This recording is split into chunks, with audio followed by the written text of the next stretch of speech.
ফুল তো কতই দেখি প্রতিদিন, কিন্তু এমন ফুল কখনো দেখিনি। মনে হচ্ছে যেন পৃথিবীর সমস্ত সৌন্দর্য এই ফুল ধারণ করেছে।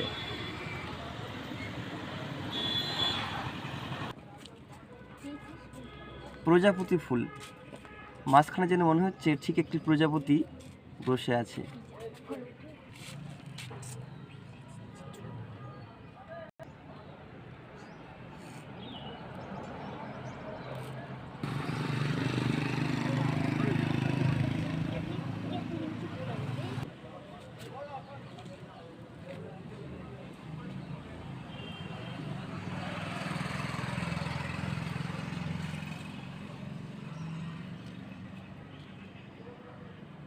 উপর থেকে দেখলে ভিউটা এমন দেখতে লাগে।